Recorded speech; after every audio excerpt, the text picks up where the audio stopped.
آلہ الطیبین الطاہرین وعلی من تبعهم بإحسان إلى يوم الدین اما بعد اعوذ باللہ من الشیطان الرجیم بسم اللہ الرحمن الرحیم ووصى بها إبراهيم بنيه ويعقوب يا بني إن الله اصطفى لكم الدين فلا تموتن إلا وأنتم مسلمون أم كنتم شهداء إذ حضر يعقوب الموت إذ قال لبنيه ما تعبدون من بعدي قالوا نعبد إلهك وإله آبائك إبراهيم وإسماعيل وإسحاق إلها واحدا ونحن له مسلمون صدق اللہ المولانا العظیم۔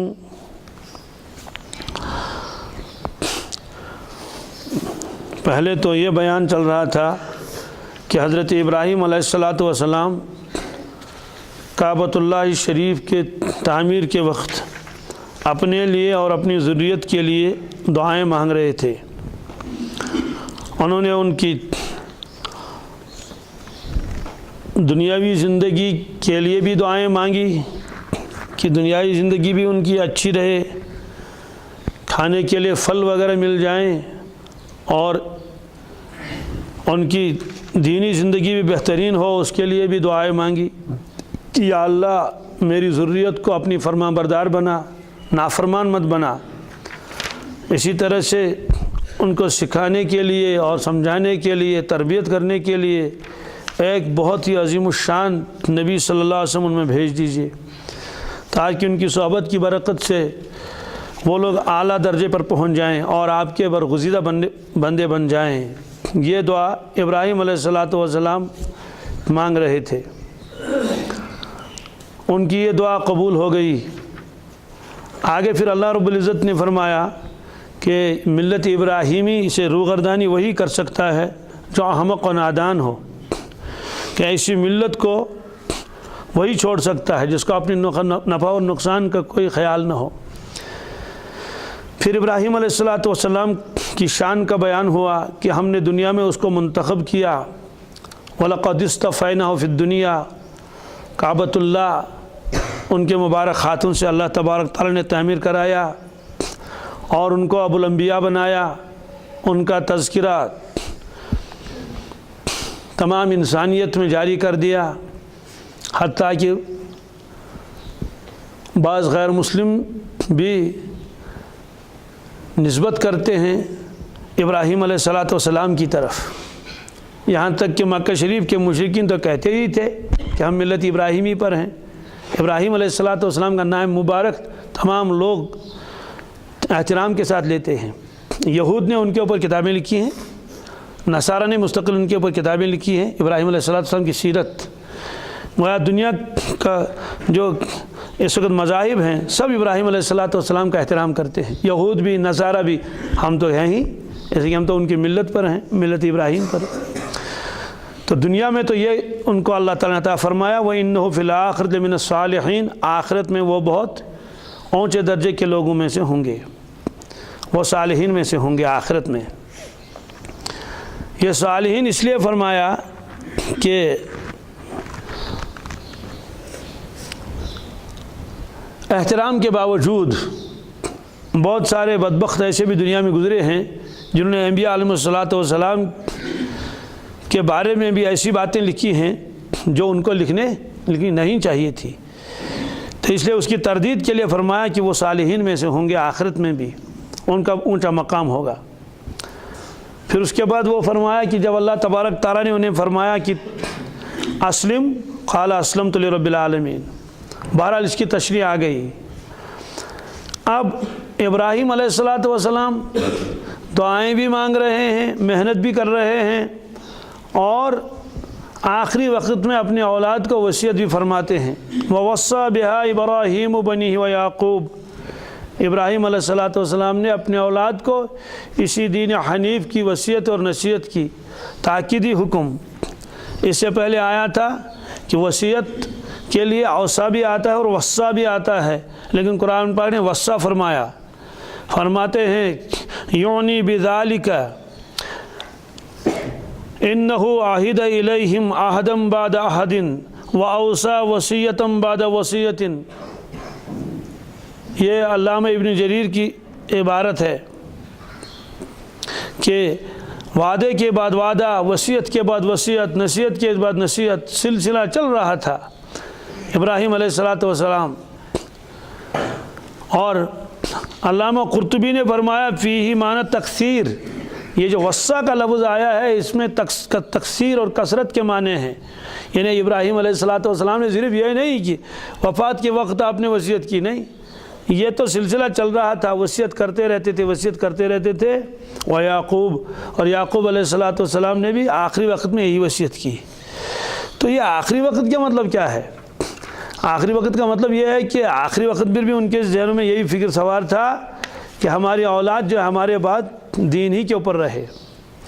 گویا کہ دنیا سے رخصت ہوتے وقت اپنے اولاد کو وہ چیز دے کر جانا چاہتے ہیں جو ان کی نظروں میں سب سے بڑی نعمت ہے، یعنی دین اسلام اور اللہ تعالیٰ کی فرما برداری۔ یہ صرف اتنا ہی نہیں کہ تم دنیا میں فرما برداری کے ساتھ زندگی گزارو، اصل میں یہ اس کا تعلق جنت کے ساتھ ہے۔ وہ یہ چاہتے تھے کہ ہماری اولاد کو کوئی دکھ نہ پہنچے، یہ جنت میں جائیں، جنت کے اعلیٰ درجوں میں رہیں اور ہمیشہ کی کامیابی انہیں ملے، عذاب سے اور دکھ سے، اللہ کے غضب سے یہ بچ جائیں۔ یہ ان کی تمنا تھی اور یہ ان کی آرزو تھی، اس لیے آخری وقت میں بھی یہی دھن ان کے اوپر سوار تھی۔ تو یہ فرمایا یا بنی، اے میرے بیٹو، ان اللہ اصطفیٰ لکم الدین، اللہ تبارک تعالیٰ نے تمہارے لیے ایک دین خود چن لیا ہے۔ اصطفیٰ کا مطلب یہ ہے جو ملاوٹ اور آمیزی سے پاک ہو، ایسا دین جس میں کسی قسم کی کوئی ملاوٹ نہیں ہے، وہ اللہ رب العزت نے تمہارے لیے خود چنا ہے، منتخب فرمایا ہے۔ گویا کہ لکم فرمایا، لکم الدین۔ مفسرین نے لکھا ہے یہ لکم جو ہے یہ لام تخصیص کا ہے۔ کس کا؟ جی، عربی میں آتا ہے لام کئی چیزوں کے لیے آتا ہے اور اس میں ایک آتا ہے اللام للتخصیصی، یہ خصوصیت بیان کرنے کے لیے۔ اس کا مطلب ہے کہ یہ دین تمہارے لیے ہے، تم اس دین کے لیے ہو، یہ دین تمہارے لیے ہے اور تم اس دین کے لیے ہو، یہ ہے، یعنی تمہارا وجود اسی دین کے لیے ہے، اسی دین کی آبیاری اور خدمت کے لیے۔ باقی روٹی کپڑا اور مکان وہ تو ضمنی چیزیں ہیں۔ ان اللہ اصطفیٰ لکم الدین، تمہارے لیے دین کو منتخب کیا ہے۔ فلا تموتن الا وانتم مسلمون، فلا تموتن، تو ہرگز جان نہ دینا، تم ہرگز نہ مرنا، الا وانتم مسلمون، مگر اس وقت جب تم کیا ہو، یعنی ایمان کی حالت میں، اسلام کی حالت میں۔ اب مرنا تو اپنے ہاتھ میں ہے نہیں، تو آدمی جو ہے وہ کیسے اسلام پر مرے؟ فرماتے ہیں کہ اسلام کے ساتھ لگے رہو، اور جب بھی موت آئے گی تو کس پر آئے گی؟ اسلام پر ہی موت آئے گی، فرمان برداری پر ہی موت آئے گی۔ دن میں نیک اعمال کر رہا تھا، رات کو انتقال ہو گیا، اسلام پر مر گیا۔ رات کے اعمال کر لیے، دن میں موت آ گئی، اسلام پر مر گیا۔ حدیث پاک میں جو صبح کو سورہ یاسین پڑھ لی، دن میں انتقال ہو جائے تو شہید مرے گا۔ شام کو سورہ یاسین کی تلاوت کی، رات میں انتقال ہوا تو شہید مرے گا۔ جو نمازی کا پابند ہو شہید مرے گا۔ یہ ساری چیزیں ہیں، اس لیے فرمایا آپ نے کہ انتم تموتون کما تحیون، یہ فرمایا رسول اللہ صلی اللہ علیہ وسلم نے، لوگوں جیسی تم زندگی گزارو گے ویسی موت آئے گی۔ وانتم تبعثون کما تموتون، اور جیسے تمہاری موت آئے گی ویسے ہی تم اٹھو گے قبروں سے۔ سلسلہ آگے تک چلتا جائے گا۔ یہ فرماتے ہیں کہ انبیاء علیہ الصلوۃ والسلام کی اور ان کے متبعین اولیاء کرام کی سب سے بڑی خواہش یہی ہوتی ہے کہ جس چیز کو وہ اصلی اور دائمی اور لازوال دولت سمجھتے ہیں وہ ان کی اولاد کو پوری پوری مل جائے، یہ ان کی تمنا ہوتی ہے۔ اس لیے وہ دعائیں بھی کرتے ہیں، کوششیں بھی کرتے ہیں، اور آخری وقت میں اس کی وصیت بھی کرتے ہیں۔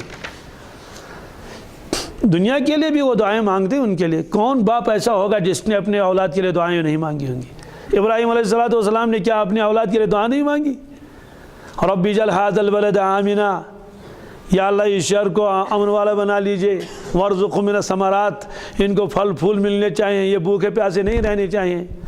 تو والدین تو اپنے اولاد کے لیے مانگتے ہیں، لیکن یہ بہت بڑا ظلم ہے کہ والدین اپنے اولاد کے لیے صرف دنیا دنیا دنیا دنیا مانگے، کہ دنیا تو بہت مل جائے اور آخرت کے ساتھ کوئی تعلق نہ ہو۔ میرے پاس ایک فون آیا تو انہوں نے کہا میں فلاں جگہ رہتا ہوں بہت دور یہاں سے، تو میں آپ سے ملنا چاہتا ہوں، مجھے کچھ مسئلے پوچھنے ہیں۔ میں نے کہا فون پر پوچھ لو، یہاں آنے کی ضرورت کیا ہے اتنی دور؟ اس نے کہا نہیں میں آنا چاہتا ہوں۔ میں نے کہا ٹھیک ہے آنا چاہتا آ جاؤ۔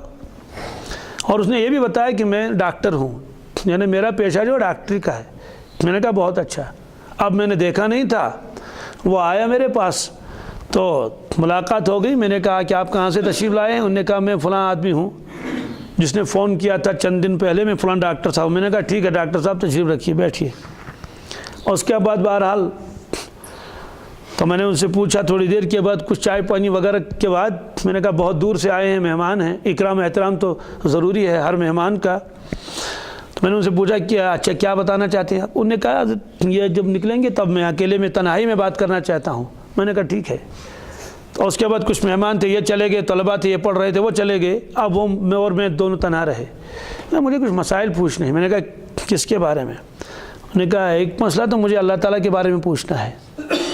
میں نے کہا اللہ تعالیٰ کے بارے میں آپ کو کیا پوچھنا ہے؟ کہنے مجھے یہ پوچھنا ہے کہ اللہ ہے یا نہیں ہے؟ اللہ ہے یا؟ جو لوگ کہتے ہیں اللہ تعالیٰ ہے، اللہ تعالیٰ ہے آسمان و زمین، تو مجھے اس میں شک ہے۔ تو اب اس کے بعد جو اللہ نے میرے ذہن میں ڈال دیا وہ میں نے ان کے سامنے کہہ دیا بہرحال۔ اور اس کے بعد قرآن پاک کی باری آ گئی، تو میں نے سمجھا جب یہ اللہ تعالیٰ ہی کو نہیں مانتا ہے تو قرآن پاک کو کیا مانے گا؟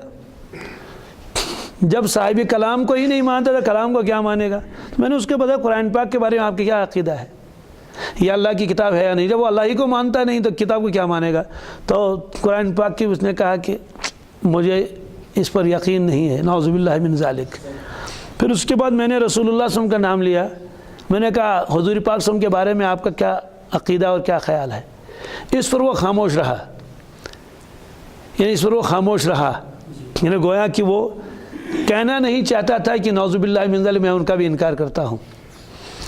پھر میں نے اس سے پوچھا کہ ڈاکٹر صاحب یہ حالت کیوں آپ کے اوپر طاری ہوگی، اس کی کیا وجہ ہے؟ مطلب کہ بالکل ہی ایک گرا پڑا مسلمان بھی تو اگرچہ وہ اعمال میں کچھ پیچھے ہو لیکن پھر بھی وہ اللہ کی ذات کو مانتا ہے، قرآن پاک کا احترام کرتا ہے، اور نبی کریم صلی اللہ علیہ وسلم کے لیے تو سبحان اللہ جان بھی دینے کے لیے تیار ہے، چیزائے کہ ان کو مانے نہیں۔ انہوں نے کہا اس کی وجہ یہ ہے میرے والد صاحب کی بڑی تمنا تھی کہ میں ڈاکٹر بن جاؤں، اس کے لیے اس نے بہت زبردست کوشش کی، اور میرے اوپر ایک پابندی تھی کہ میں مسجد میں نہیں جاؤں گا۔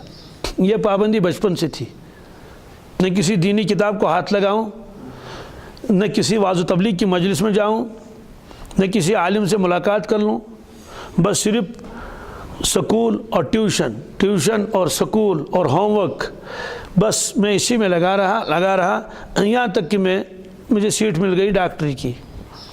تو اب اس کے بعد اب میں اس پریشانی میں ہوں کہ کیا یہ دین واقعی دین ہے یا نہیں، اور پھر دوسری بات یہ کہ کیا واقعی مرنا ہے، مرنے کے بعد دوبارہ زندہ مرنا تو ہے ہی، مرنے کے بعد دوبارہ زندہ ہونا ہے، یہ لوگ کیا کہتے ہیں اس کے بارے میں؟ اب میں اس پریشانی میں مبتلا ہوں کہ مجھے لگتا ہے میں کسی مذہب پر ہوں نہیں، جب سے کمیونسٹ ہو گیا وہ اس طرح سے۔ تو میں نے اس کو بتایا کہ یہ آپ کا قصور نہیں ہے، یہ قصور آپ کے ظالم باپ کا ہے۔ اتنی تو محنت اس نے کی، چلو ٹھیک ہے آپ ڈاکٹر بن جائے، کوئی حرج نہیں ہے، اولاد پر تو محنت کرنی چاہیے، لیکن اس ظالم نے یہ نہیں سوچا کہ اس کا اللہ کے ساتھ بھی تو تعلق ہونا چاہیے۔ ہم لوگ کہتے ہیں یہ میری اولاد ہے، بہت اچھا آپ کی اولاد ہے، تو کیا اللہ کا بندہ نہیں ہے؟ ہمارے گھر میں جو بچے ہیں کیا وہ اللہ کے بندے نہیں ہیں؟ کیا وہ نبی کریم صلی اللہ علیہ وسلم کے امتی نہیں ہیں؟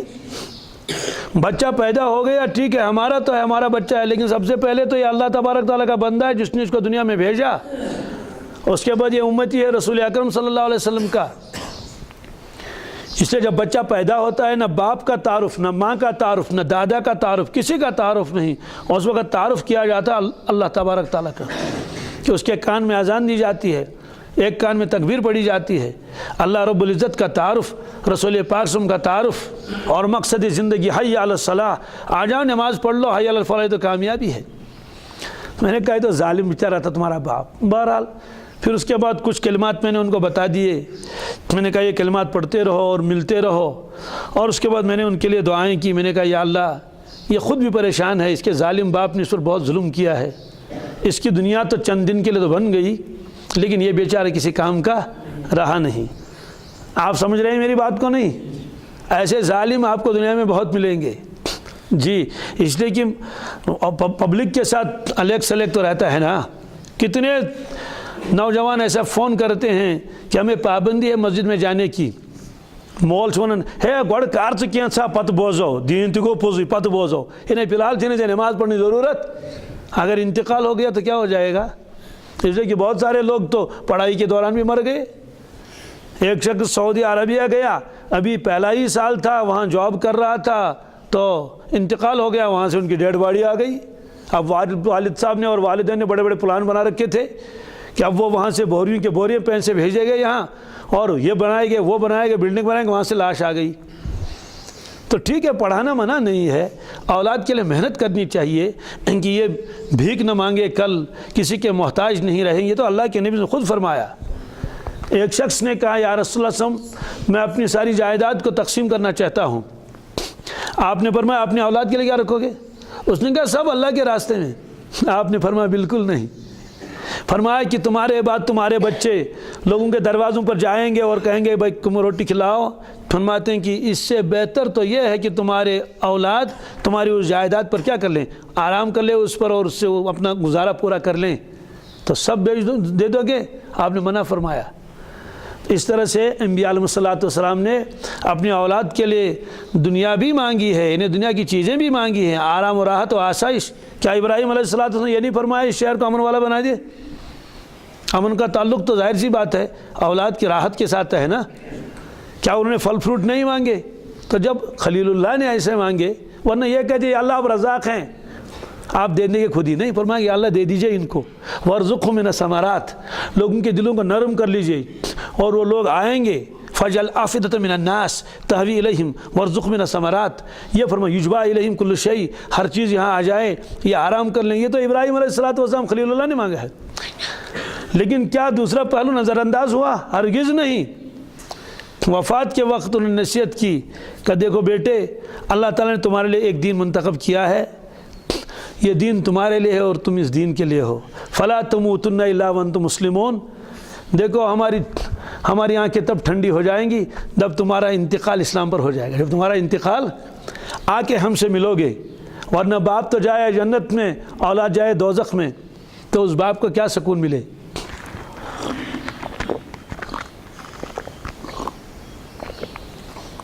تو یہ فرمایا کہ ابراہیم علیہ السلام نے، یعقوب علیہ السلام نے اپنے اولاد کو یہ وصیت کی تھی کہ فلا تموتن الا وانتم مسلمون۔ اب اس کے بعد اللہ تبارک تعالیٰ یعقوب علیہ السلام کا واقعہ بیان فرماتے ہیں، اور یہ واقعہ کیوں بیان ہو رہا ہے پہلے اس کا ترجمہ دیکھ لیجئے۔ اللہ تعالیٰ فرماتے ہیں ام کنتم شہداء،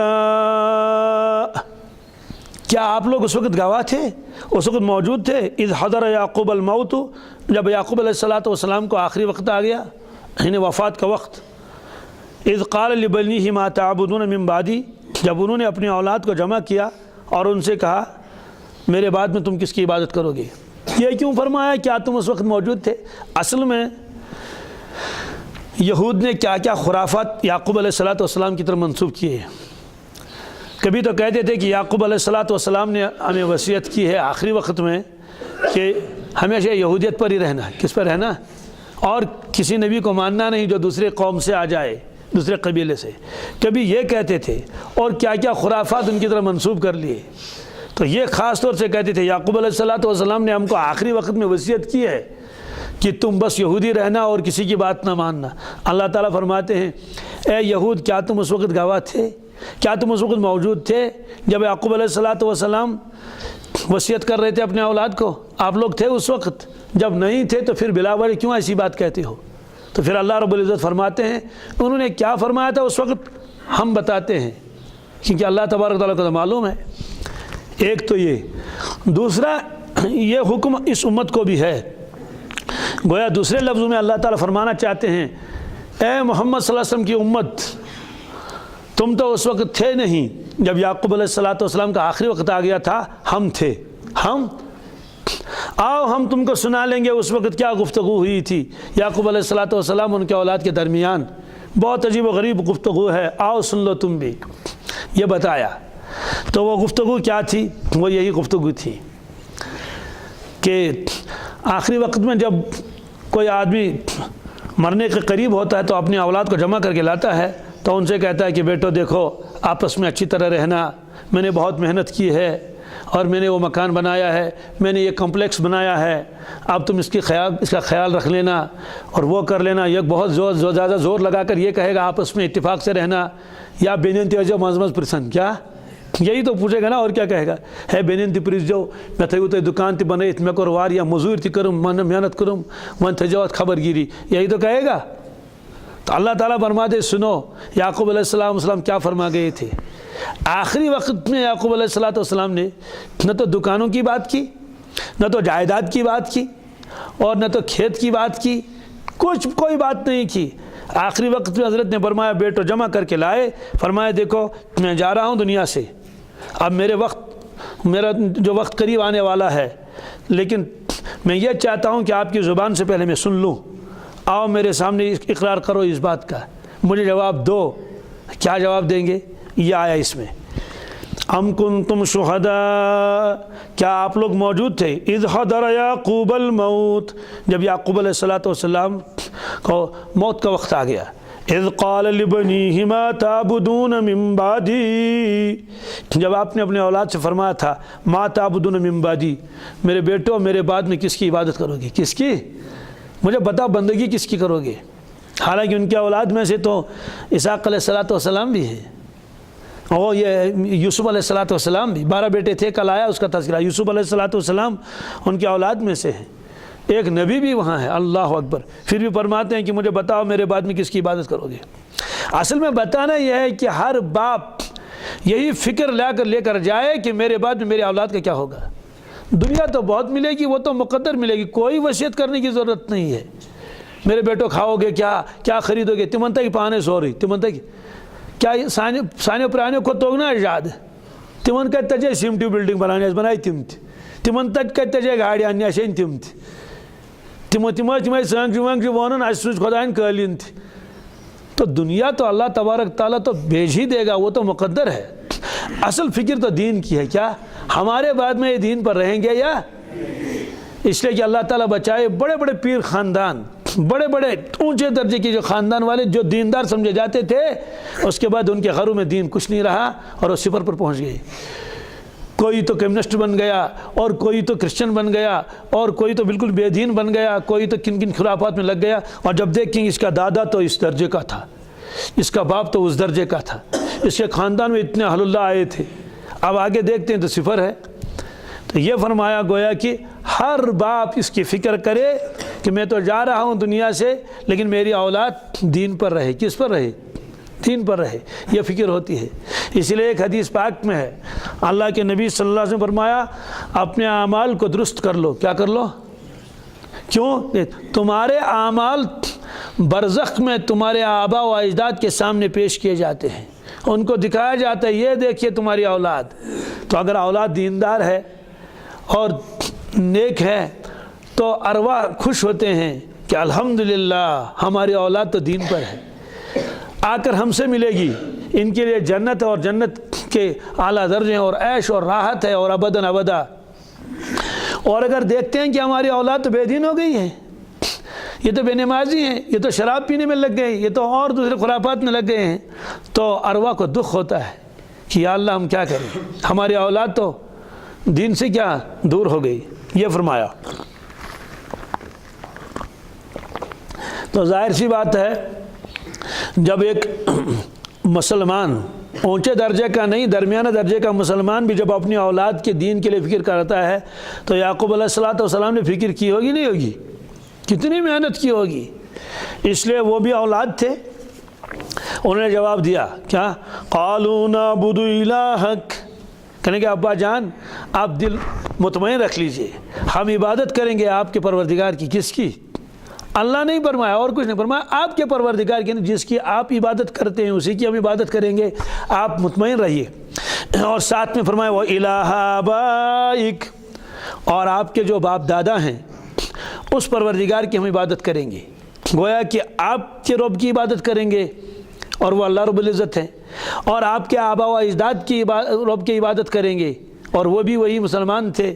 ساتھ میں فرمایا و الہ آبائک، آپ کے آبا و اجداد کی عبادت رب کی عبادت کریں گے. ابراہیم و اسماعیل و اسحاق، جو ابراہیم علیہ السلام کے رب ہیں، جو ان کے معبود ہیں، جو اسماعیل علیہ السلام کے معبود ہیں، جو اسحاق علیہ السلام کے معبود ہیں. ساتھ میں فرمایا الہ واحدہ، الہ جو وحدہ لا شریک ہے اس کی عبادت ہم کریں گے.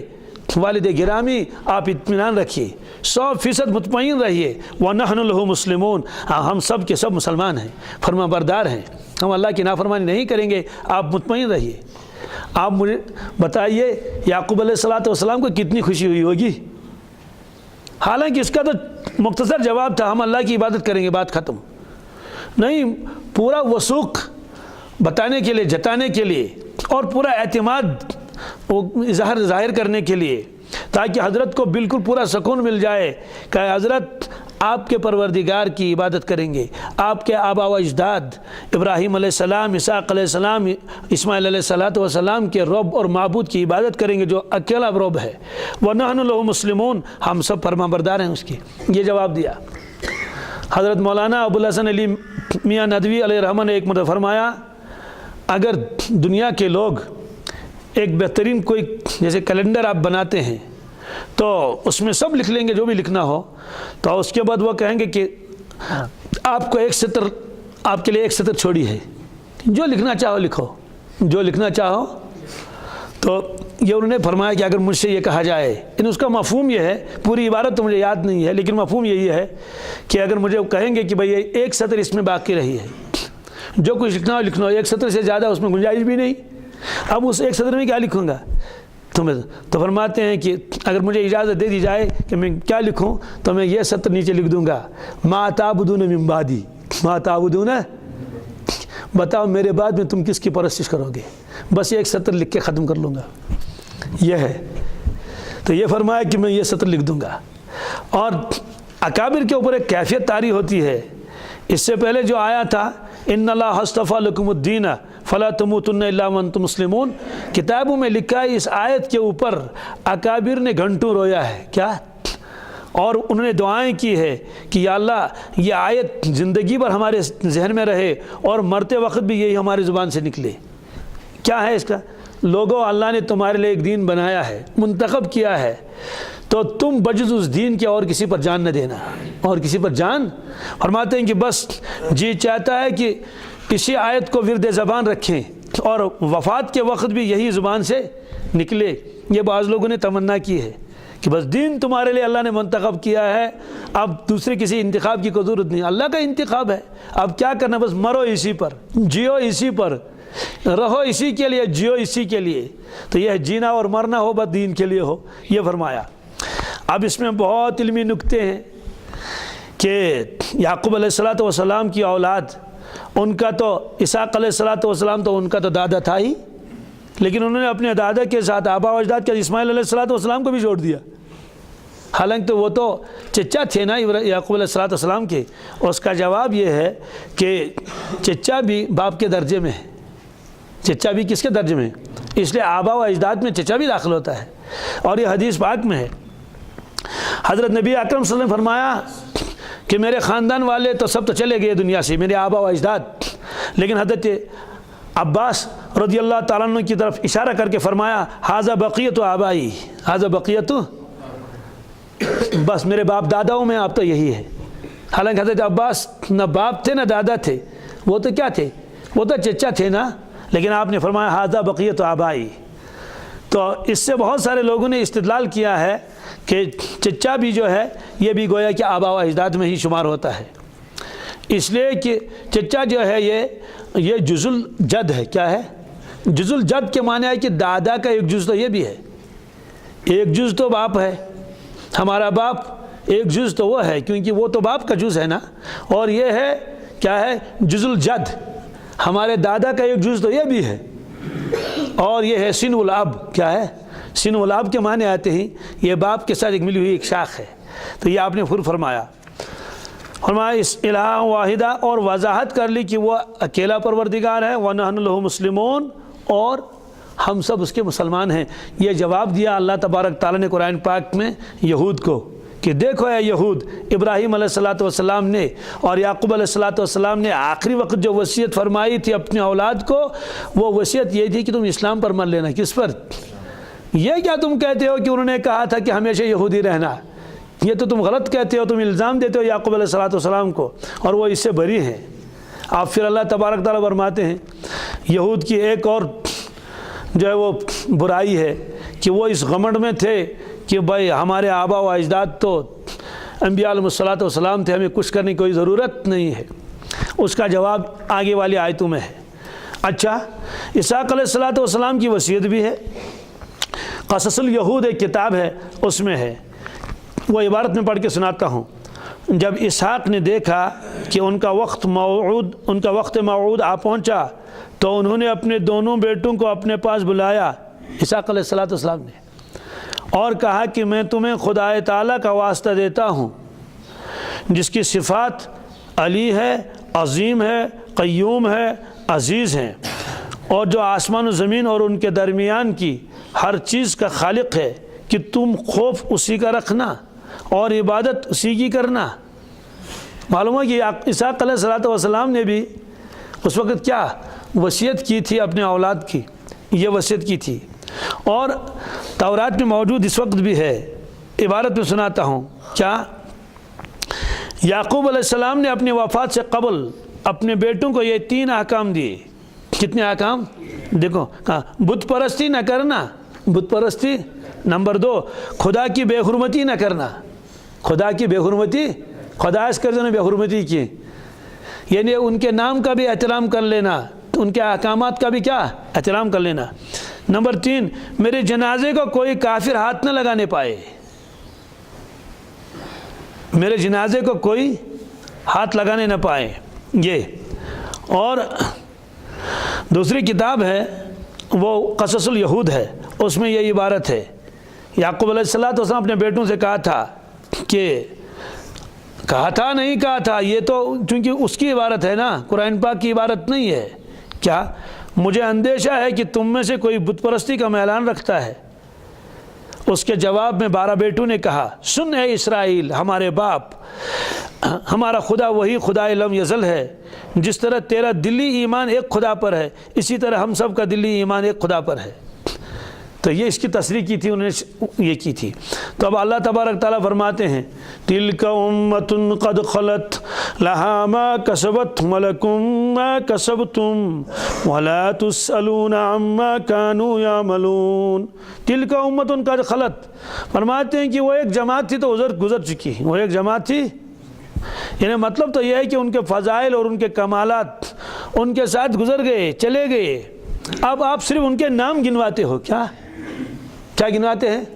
پیدرم سلطان بود، پیدرم مےٚ حظ مول، سُہ حظ سُہ تہِ اوس بادشاہ، اَمہِ پتہٕ بٕڈِ بب تہِ حظ اوس بوٚڑ شہنشاہ۔ یہ چھُ گٔنٛزراوان تِمن بُزرگن ہٕنٛدۍ کیٛاہ نام گٔنٛزراوان صرف، تو اللہ تعالیٰ فرماتا تِلْكَ أُمَّةٌ قَدْ خَلَتْ، وہ ایک برگزیدہ جماعت تھی، وہ تو دنیا سے چلے گئے، تم صرف ان کے نام گنواتے ہو، اور شجرہ ان کا رکھا ہے اپنے گھر میں، خود تو کچھ کیا نہیں، لہذا نام گنا سے اور شجرہ رکھنے سے تمہیں کوئی نفع نہیں پہنچ سکتا۔ شجرہ رکھنا منع نہیں ہے، لیکن شجرہ تو بس ایک یادگار کے طور پر ہے، لیکن سارا فخر اسی میں ہو کہ میرے گھر میں ایک شجرہ نسب موجود ہے اور خود کچھ بھی نہ کرے۔ تو اللہ تعالیٰ کیا، اللہ اکبر، تِلْكَ أُمَّةٌ قَدْ خَلَتْ، وہ تو ایک جماعت تھی، وہ تو چلی گئی، یہ فرمایا۔ یہاں یہ مراد تِلْكَ أُمَّةٌ سے کون مراد ہے؟ یہود کے اجداد، یہود کے ان کے جد، یہ جن کا شمار جماعت انبیاء میں ہوتا ہے۔ تو خطاب یہاں انہی سے ہے کہ تم صرف نسلی مفاخرت کے اوپر ہو، کہ نسل کے اوپر فخر کرتے ہو اور یہی پیغمبر زادگی کے نشے میں چور ہو۔ تو یہ فرمایا تو مفسرین نے لکھا ہے جو ہے اس میں بہت بڑا سبق ہے پیر زادوں کے لیے. کن کے لیے؟ پیر زادوں کے لیے اور مشائخ زادوں کے لیے، کہ تم تو صرف یہ کہتے ہو کہ ہمارے آبا و اجداد ایسے تھے اور ایسے تھے، اور خود تم اپنا حال تو دیکھ لو، تم تو نماز بھی نہیں پڑھتے ہو. تو یہ فرمایا تلک امت قد خلت، وہ ایک جماعت تھی وہ تو چلی گئی، لہا ما کسبت، لہا ما، اس جماعت کے لیے وہی ہے جو انہوں نے کچھ کیا، جو کچھ انہوں نے کیا وہ ان کو مل جائے گا. مطلب تو یہ ہے ان کے فضائل، ان کے جو کچھ انہوں نے کیا ہے اس کا درجہ، اس کا صلہ ان کو مل جائے گا. وَلَكُمْ مَا كَسَبْتُمْ، تمہیں وہ کچھ ملے گا جو تم کر کے آؤ گے. نہیں کرو گے تو کچھ بھی نہیں ملے گا. کفر لے کر آؤ گے، خرافات لے کر آؤ گے تو سزا اٹھانی پڑے گی. باپ دادا کا یہ نسبت وہاں پھر کچھ کام نہیں آئے گی. وَلَا تُسْأَلُونَ عَمَّا كَانُوا يَعْمَلُونَ، اور سنو یہ بھی سوال نہیں کیا جائے گا، تم سے پوچھ نہیں ہوگی اس بات کی، اما کانو یعملون، کہ وہ کیا کرتے تھے. اس لیے تم اپنے اعمال کو کیا کر لو، درست کر لو. گویا کہ اس میں ان کو جواب دے دیا گیا کس کو، یہود کو، اور ساتھ میں ہم لوگوں کو بھی اس میں نصیحت ہے کہ تم کتنے اونچے خاندان کے ہو، بہرحال بہت اچھا ہے، خاندانی نسبت کا کوئی انکار نہیں کر سکتا، خاندانی شرافت کا کوئی انکار نہیں کر سکتا، لیکن خاندانی شرافت اور اس کے ساتھ ساتھ محنت بھی ہونی چاہیے. بھائی کسی کا باپ بہت بڑا آفیسر ہے، اگر بیٹا کچھ بھی نہ پڑھے تو کیا اس کو بھی افسر بنا دیا جائے گا؟ کسی کا باپ بہت بڑا کوئی بزنس مین ہے، بیٹا کچھ بھی نہیں کرتا تو ظاہر سی بات ہے وہ کیسے وہ بن جائے گا؟ کسی کا باپ ڈاکٹر ہے، بیٹا تو کچھ بھی نہیں کرتا تو اس کو خامخواہ میں کون ڈاکٹری دے دے گا؟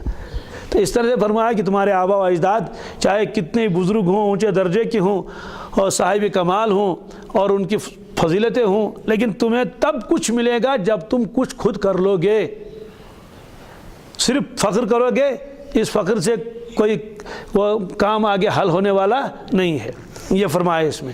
اس کی تشریح انشاءاللہ کل اور آئے گی. تلک امۃ قد خلت.